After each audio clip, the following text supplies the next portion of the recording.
शेतकरी बांधवांनो, नमस्कार, राम राम. मी गजानन धुमाळ, आपला कृषी मित्र. आज आलो आहोत आपण खैरगाव शिवारामधील. ही आहे ग्लोबल ॲग्रोकडून दिलेल्या खताचा डोस, त्याचबरोबर एक ड्रिचिंग आणि फवारणी अशा पद्धतीमध्ये ही हळद आपण पाहत आहोत. अतिशय हिरवळ खूप जास्त आहे, पानामध्ये रुंदी ही खूप जास्त प्रमाणात आली आहे. कुठल्याही पद्धतीचा करपा यावर दिसत नाही किंवा कुठल्याही पद्धतीची मर यास आपल्याला पाहावयास मिळत नाही. ही आहे ग्लोबल ॲग्रोकडून दिलेली खताची आणि फवारणी ड्रिचिंगची ट्रीटमेंट.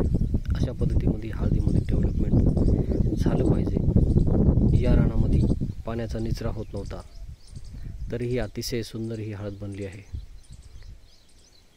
खताची निगा देत असताना मुख्य, दुय्यम, सूक्ष्म, त्याचबरोबर सॉईल कंडिशनर, कार्बन खत अशा विविध मात्रांनी आपण डोस दिल्यास अशा पद्धतीची गुणवत्ता निर्माण होते.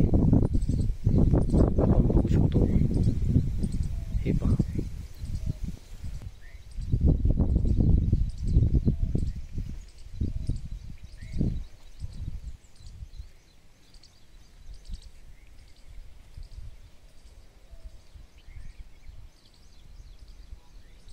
शेतकरी बांधवांना कळून येते की हळद या पिकावर करपा किंवा पिवळा हेपणा जास्त येतो, त्यामुळे यास फवारणी करणे हे अत्यंत गरजेचे आहे. त्याचबरोबर कंदमाशी असेल, फुटव्याची मर, हळदीची होणारी सड यासाठीही वेळोवेळी बुरशीनाशक, कीटकनाशकांची ड्रिचिंग केल्यास त्यास नुकसान होण्यास प्रतिबंध होते.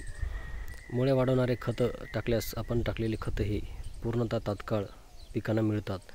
कार्बन खतामुळे पिकाचं जमिनीचं कर्ब वाढते आणि अशा पद्धतीमध्ये पिकामध्ये डेव्हलपमेंट होते, जे आपण या ग्लोबल ॲग्रोच्या लाईव्ह दृश्यामध्ये आज आपण बघत आहोत.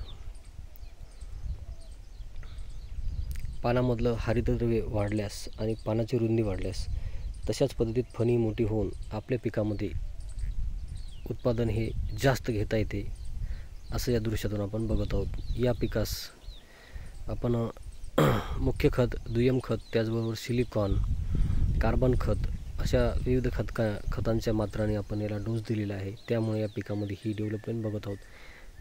व्हिडिओ आवडल्यास लाईक, शेअर करायला विसरू नका, कारण हा व्हिडिओ अनेक शेतकऱ्यांनी बघितल्यास त्यांना आपल्याला गायडन्स करता येईल. अधिक माहितीसाठी संपर्क 84 21 20 45 52. एकच ध्यास, शेतकऱ्यांचा विकास. चला तर मग आपली शेती सुधारूया. मी Gajanan Dhumal, global agro agency, Tamsa road, Ardhapur.